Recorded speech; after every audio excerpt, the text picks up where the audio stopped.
Kogoro Mori, yaitu karakter fiksi dalam anime dan manga detektif Conan. Kogoro Mori merupakan ayah dari Ran Mori, seorang detektif swasta yang sangat terkenal karena sering memecahkan kasus. Tidak ada yang spesial darinya, meskipun telah memecahkan banyak kasus, kebanyakan Kogoro tak ingat kejadiannya. Bukan karena lupa, tetapi ia sering kali tak sadar ketika sedang menjelaskan kasusnya.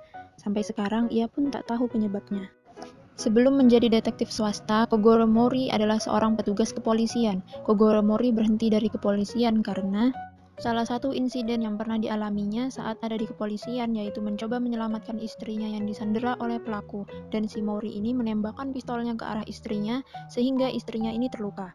Pada saat itu, dia lebih mementingkan harga dirinya, dan merasa gagal di polisi. Akhirnya dia memutuskan untuk berhenti dan menjadi detektif swasta. Namun, pekerjaan barunya ini bukan merupakan keahliannya. Dia menjadi detektif yang payah. Untunglah Conan datang sehingga dia menjadi detektif Kogoro Mori, atau dikenal dengan julukan Kogoro Tidur. Kogoro Mori menjadi populer tetapi tetap menjalani kehidupan yang biasa. Tinggal dengan anak gadis satu-satunya, Ran Mori, dan seorang anak SD yang menumpang di rumahnya, Edogawa Conan. Kogoro menghidupi rumah tangga dengan menjadi detektif swasta. Ia dikenal sebagai detektif terkenal, tapi seringkali membuat analisis ngawur. Akhirnya, ia harus ditembak peluru bius, dibuat tertidur, dan membiarkan orang lain, yaitu Edogawa Conan, menyelesaikan kasusnya dengan menggunakan suara Kogoro, menggunakan alat pengubah suara. Dalam animasi tersebut, kebiasaan Kogoro juga kebanyakan digambarkan yang jelek-jelek. Ia doyan judi pacuan kuda, walaupun tak pernah menang, main mahjong sambil mabuk semalam suntuk, ditambah lagi doyan merokok. Itu belum termasuk kalau dia dianggap sebagai om-om mesum yang sering menggoda wanita, bahkan oleh anaknya sendiri. Ia duduk di kantornya seharian, duduk di atas kursi tua detektifnya. Kalau bosan, sesekali ia menyulut rokok. Lantas, ketika jam tayang drama Yoko Okino yang digemarinya tiba, ia menyalakan televisi, mengambil kamera, dan mulai merekam untuk ditonton kemudian. Itulah kebiasaan Kogoro Mori, sang detektif. Itulah mengapa, karena kebiasaan-kebiasaannya ini, istri Kogoro, Eri Kisaki, enggan tinggal serumah. Pisah ranjang tapi tak cerai.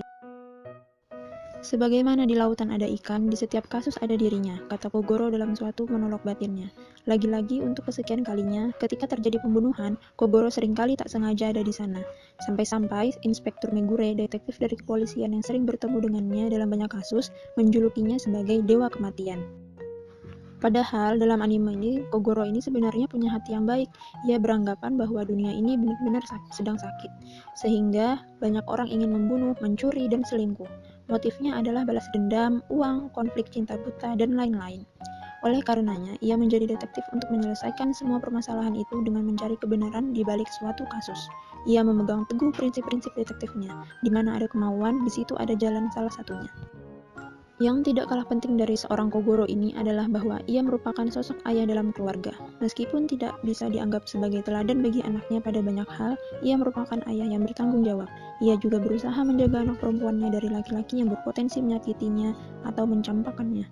Ia juga tak segan mengantarkan putrinya kemanapun hendak pergi walaupun harus melewatkan waktu luangnya.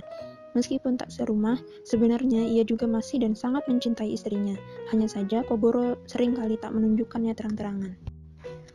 Dalam animasi, mungkin Kogoro memang buruk di dunia anime. Seandainya ada orang seperti dia, mungkin kita tidak akan menyukainya, mencemooh dan mengutuknya. Tapi sebenarnya masih ada banyak hal baik yang bisa dipelajari darinya, meski kadang manusia selalu melupakannya karena setitik keburukan yang terlihat.